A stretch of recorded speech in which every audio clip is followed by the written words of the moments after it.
최근 홍상수 영화감독의 이혼 소송이 세간의 관심을 모았습니다. 네, 이 소송건이 관심을 모은 이유는 이들이 유명인이기도 하지만 이혼 소송 판결 내용 때문이기도 했는데요.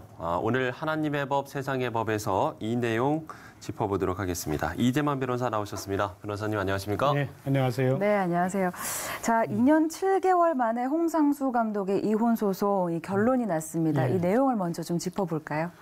배우 김민희 씨와 불륜 관계에 있는 이제 홍상수 감독이 이제 부인을 상대로 이혼 소송을 청구했는데 이게 이제 2년 7개월 만에 패소 판결이 됐죠. 네. 이제 그 이유는 혼인 관계는 파탄이 났더라도 그 혼인 파탄에 책임 있는 유책 배우자의 이혼 청구권은 받아들일 수 없다는 대법원의 기존 판례 입장을 그대로 따라서 가정법원은 홍상수 감독의 이혼 청구를 받아들이지 않은 것입니다. 네. 예. 먼저 유책 배우자라는 건 이혼 관련 문제에 책임이 있는 사람이다. 이렇게 이제 해석을 하면 되는 거죠. 그렇습니다. 예. 그러면 이혼 소송이 설립되는 상황에 대해서도 이 성립 기준에 대해서도 저희가 좀 알아볼 필요성이 있을 것 같습니다. 네, 이혼은 이제 그 협의 이혼과 재판상 이혼이 있는데 협의 이혼의 경우에는 이혼 사유가 없어도 이혼할 수 있습니다. 네. 당사자 간의 협의로 의해서 이제 이혼이 이루어지니까요. 근데 문제는 한쪽은 이혼하고 싶은데 다른 쪽이 이혼을 원하지 않으면 결국 재판상 이혼에 의해서만 이제 이혼이 가능하죠. 예. 근데 이 재판상 이혼에는 민법 840조에 이혼 사유가 있어야 이혼을 할 수 있게 돼 있습니다. 그 이혼 사유는 가령 부정행위라든지 폭행이라든지 또 배우자에 대한 어떤 모독, 부당한 대우 뭐 이런 사유들이 있는데 이 840조 제6호에 기타 혼인을 계속하기 어려운 중대한 사유가 있는 경우 이것을 어떻게 해석하느냐의 문제죠. 네. 그러니까 혼인을 계속하기 어려운 중대한 사유가 있으면 결국 혼인이 파탄되면 이혼을 받아들여줘야 된다. 이렇게 이제 주장하는 해석이 파탄주의고요. 예. 1호부터 5호를 보면 유책 사유가 있어야 되니까 어떤 잘못이 있어야 이혼이 이루어진다고 다 돼 있기 때문에 그 사례에 다 예비할 수 없으니까 그중은 추상적으로 하나 둔 것이니까 이거는 유책주의의 하나의 일종이다. 그래서 기타 혼인을 계속하기 어려운 중대한 사유라는 게 어떤 책임 있는 사람, 혼인 파탄에 책임 있는 사람한테 있다면 이 유책주의자는 이혼 소송을 해도 받아들여서는 안 된다. 그래서 6호의 해석에 의해서 유책주의와 파탄주의로 서로 이제 나뉘어지고 있습니다. 근데 우리나라는 원칙적으로는 혼인 파탄에 귀책 사유가 있는 사람, 그건 이혼 청구를 받아들이지 않고 예외적으로만 인정하고 있는데요. 네. 예를 들어서 내가 바람을 피고 야 이거 혼인 사유가 생겼다. 그러니까 이제 나 이혼해야 되고 이혼 소송을 해봐야 그건 유책 배우자의 이혼 청구이기 때문에 받아들이지 않는다는 겁니다. 네. 그러니까 이혼에 대한 책임이 있는 유책 배우자의 이혼 청구는 불가능하다는 건데 좀 이게 허용이 되는 예외의 경우도 있나요? 예외의 경우가 이제 몇 개가 있습니다. 네. 우선 유책 배우자가 이혼 청구를 할 때도 상대 배우자가 이혼할 의사가 있는데 오기나 보복의 감정으로 이혼에 응하지 않는 경우 이럴 때는 유책 배우자 이혼 청구 받아들이죠. 또 두 번째는 유책 배우자가 상대 배우자에 대해서 또 자녀에 대해서 여러 가지 배려도 하고 보호를 해서 그 보호의 정도가 유책성을 상쇄할 만한 정도로 상대 배우자에 대해서 배려를 하고 있다.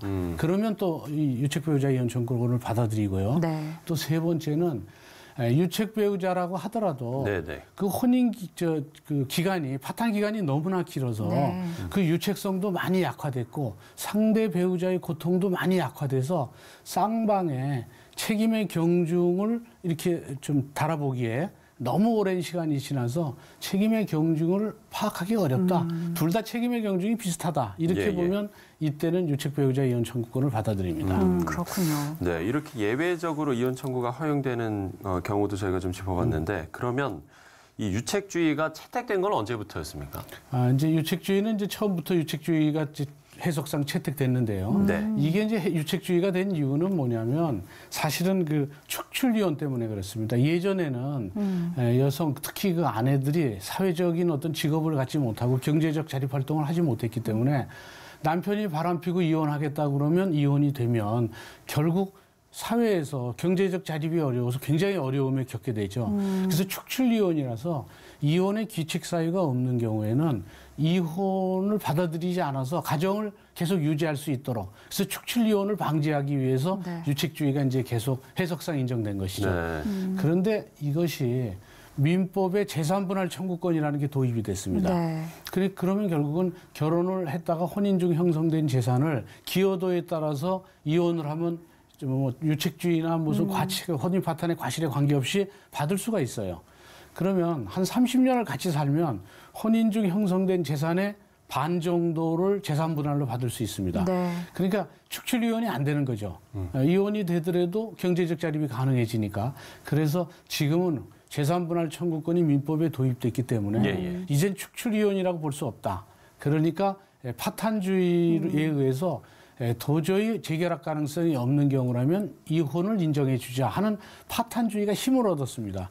그래서 이게 2015년도에 대법원에서 유책주의냐 파탄주의냐의 재판이 있었습니다. 이때 대법관 13명 중에서 네. 7명은 유책주의를, 6명은 파탄주의를, 이제 한 명이 더 많았죠. 그래서 아직도 유책주의가 원칙적으로 되고 있죠. 근데 외국의 경우에는 지금 파탄주의가 이제 대세로 가고 독일, 뭐 일본 다 파탄주의고요. 네.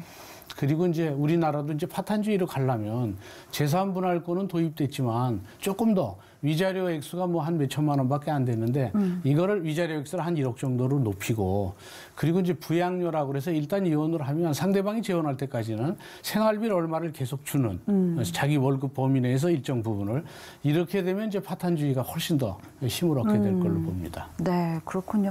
사실 그런데 어떤 인간관계도 그렇겠지만 이게 서로 간의 신뢰가 깨지면 그게 참 회복하기가 어렵고 이게 더 부부관계라면 더욱더 문제가 심각해지는데요. 그래서 또 이혼으로 이어지는 거고 이 우리나라의 경우 이혼의 사유들은 좀 어떤 것들이 있을까요? 이제 그동안의 이혼의 사유는 부정이 제일 많았습니다. 부정이. 네.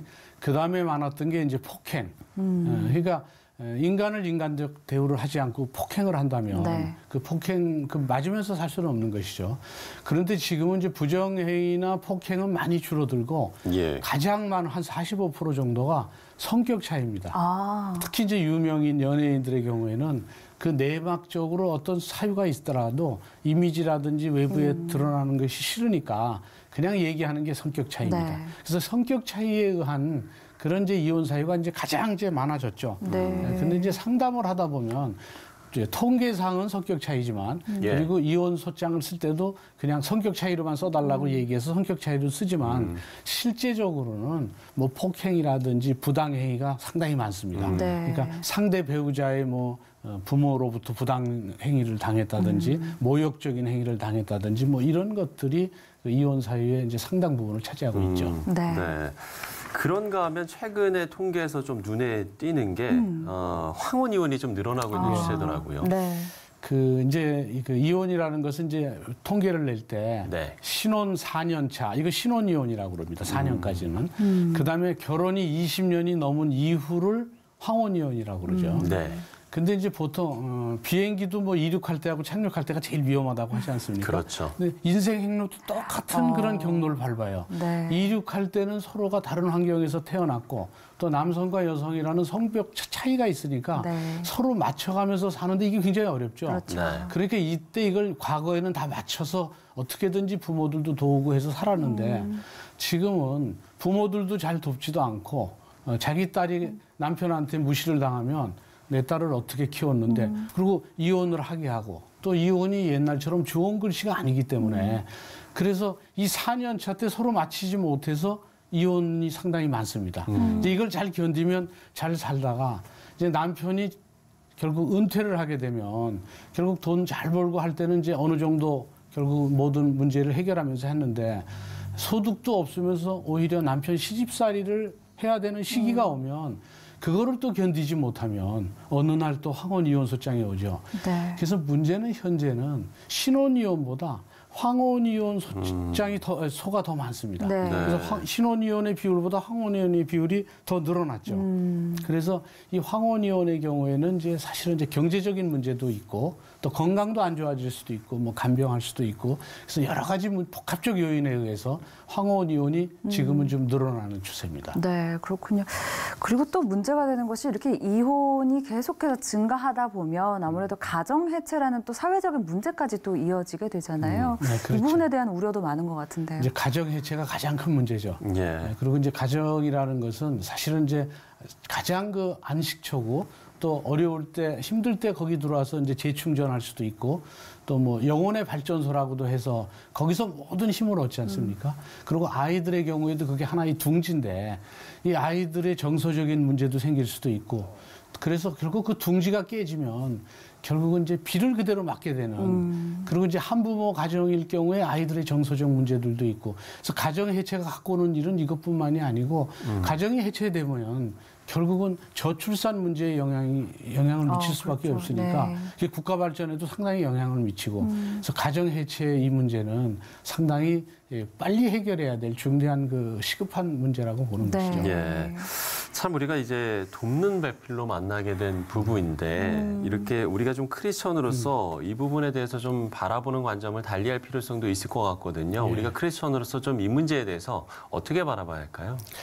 성경에는 그 부부 관계를 어떻게 해야 되느냐 하는 그런 기준은 나와 있습니다. 네. 그 에베소서 4장 25절부터 32절 말씀에 보면 네.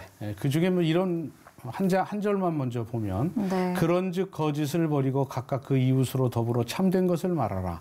이는 우리가 서로 지체가 됨이라 이런 말씀처럼 첫 번째는 거짓말을 하지 말라는 겁니다. 네네. 그리고 또 에베소서에 보면 두 번째는 사람을 공격하지 말고 문제를 공격하라는 것이죠. 그래서 에베소서에 선한 말로 상대방한테 얘기하라 이런 말이 네. 있습니다. 그것은 상대방과의 갈등이 있을 때 갈등을 일으킨 그 사람을 갈등의 원인은 당신이다 해서 그 사람을 공격하지 말고 갈등의 문제가 문제에 뭔지를 대해서. 서로 선한 말로 해결하라 이런 그 기준이 나와 있고요. 또 세 번째는 얘기를 할 때 상대방을 적으로 생각하면서 얘기하지 말고 어떤 감정을 통제하라는 그런 이제 구절도 있습니다. 그래서 이것은 부부관계뿐만이 아니라 이제 모든 인간관계에 이제 적용되는 그런 말씀이죠. 그래서 성경에 거짓말하지 말고 그리고 사람을 공격하지 말고 문제를 공격하라, 문제를 해결하라.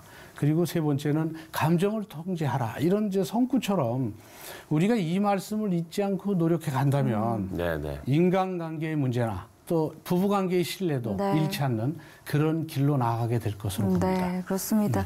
좀 신뢰와 또 책임이 무너져가는 이 시대 속에서 또 그런 부분이 부부 간의 관계에서도 나타나고 있는 것 같아서 참 예. 안타까운 마음이 들고요. 어쩌면 그 답을 성경 안에서 찾을 수도 있을 것 같다는 생각이 듭니다.